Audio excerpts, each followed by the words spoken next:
Hello everyone, Assalamu alaikum. How are you all? I hope you are well.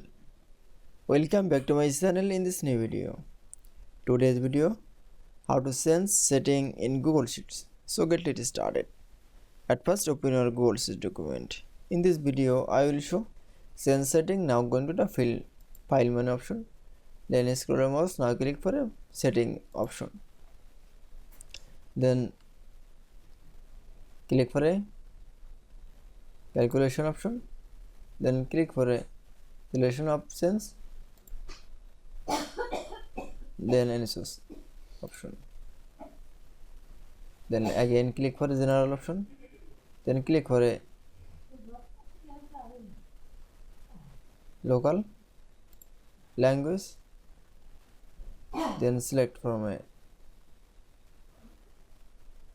language.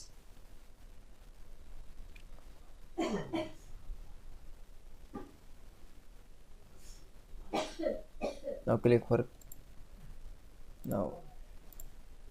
click for a save and rotate option.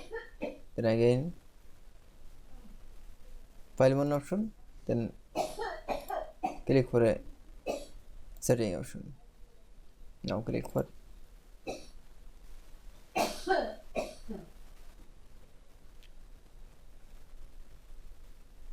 a United Kingdom. Now click for save and close. That's it. Then issue sense setting in Google Sheets is very easily. I hope to enjoy the video. Please like, comment, share and subscribe my channel. Thanks for